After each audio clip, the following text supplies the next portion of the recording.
कोई आ गए थे उसके बाद? चलो, अलंकार में ये बात हो गई थी, सौंदर्य या सजावट का साधन अलंकार है।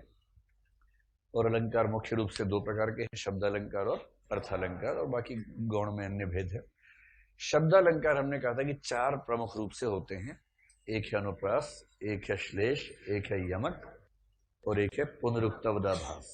ठीक है, अनुप्रास तो कुछ कहने की बात नहीं, आपको पता ही है, अनुप्रास तो आसान सा है। और श्लेष और यमक में कंफ्यूजन होने का सवाल ही पैदा नहीं होता आप लोगों को, फिर भी एक पूछ लेता हूं। ठीक, पूछें? तो रहीम पानी राखिए, बिन पानी सब सून, पानी बिनु ना उबरे, मोती मानुष चून। इसमें 3 स्थानों पर पानी शब्द आया है।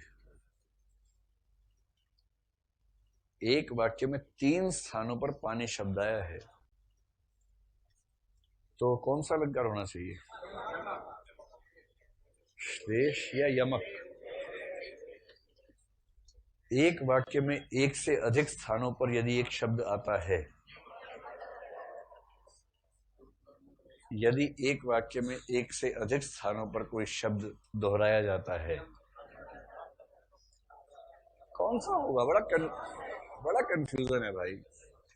चलिए हाथ खड़ा करवा दे, लोकतांत्रिक तरीके से देखते हैं कि इसमें से कौन सा उत्तर सही होगा। वैसे इसमें डेमोक्रेसी से कुछ होता नहीं है, सही उत्तर सही ही होता है। हाथ कितने पे खड़ा हो जाए। तो कितने लोग मानते हैं कि इसमें जो अलंकार है वो यमक अलंकार है? लगभग 30-40% लोग। और कितने लोग मानते हैं कि श्लेष अलंकार है? लगभग उतने ही लोग। देखा, इसको बोलते टाइम टाइम फिस। कल ही पढ़ाया, इतना समझाया, और जैसी थोड़ा सा टेढ़ा सवाल आया वहीं सब ढह गए अचानक। कौन सा बताइए? श्लेष है, श्लेष। नेट पे देखा तो श्लेष बताया था, नेट पे श्लेष था, लेकिन वैसे आपको यमक लग रहा था। श्लेष, श्लेष ही है।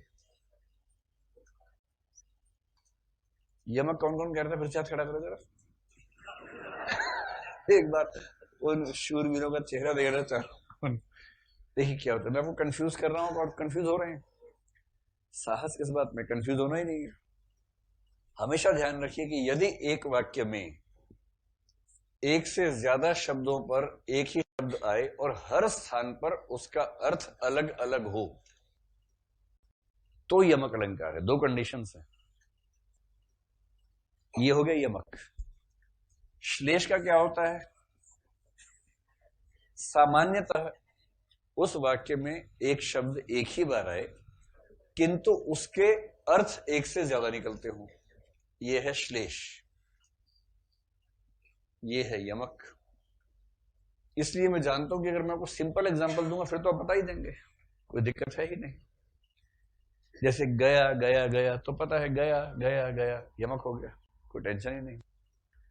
और कोई आपसे पूछेगा कि क्या कोई ऐसा जिसमें एक शब्द दो मतलब, कनक कनक नहीं होता है, कनक कनक ये वाला होता है, मुर्गा बना दूंगा अगली बार ऐसे बोला तो ध्यान रखना। कोई ऐसा वाक्य जिसमें एक शब्द के 2 अर्थ निकल जाते हो। अरे चितवन नहीं चाहिए हमें सिंपल एग्जांपल दो, जो देहाती भाषा के एग्जांपल्स हो। बताओ।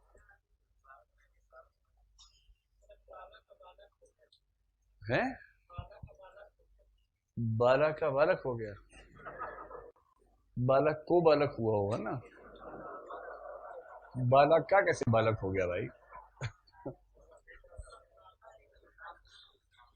अच्छा चलो, हो सकता है कुछ। अरे आप लोग एक सिंपल सा वाक्य नहीं बोल पा रहे जिसमें एक शब्द के 2 मतलब निकलते हो।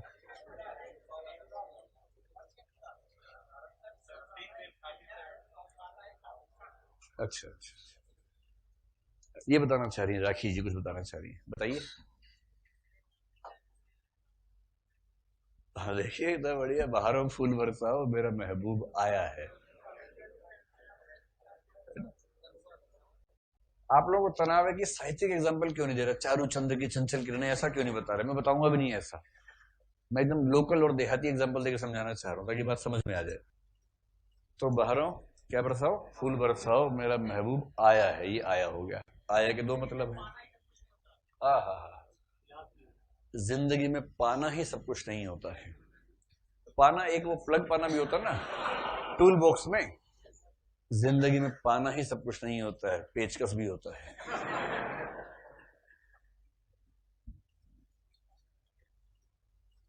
आज संडे है, वह कार सेवा कर रहा है। कार सेवा के दो मतलब जानते हैं?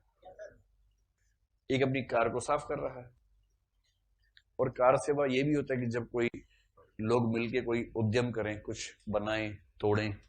जैसे अयोध्या में जब मंदिर की बात होगी ना, बार बार कार सेवा होगी, कार सेवा होगी। परेशान, कार सेवा क्या होती है? तो कार सेवा का मतलब किसी भवन को बनाने की प्रक्रिया और उसको तोड़ना, फोड़ना, ठीक करना, वो सब चीजें। ऐसे शब्द तो पचासों शब्द है भाई, और सिंपल है।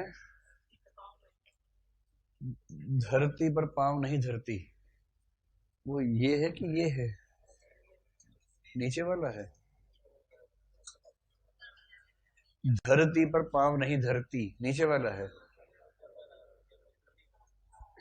अरे एक वाक्य में जब दो बार शब्द आए, दोनों बार उसका अर्थ अलग अलग निकल रहा है। धरती पर पांव नहीं धरती।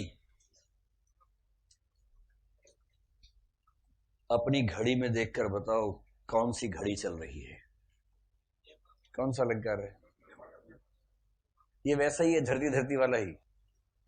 अपनी घड़ी में देखकर बताओ कौन सी घड़ी चल रही है, ये वाक्य है। एक वाक्य में दो बार शब्द आया, सेंस अलग अलग है दोनों बार।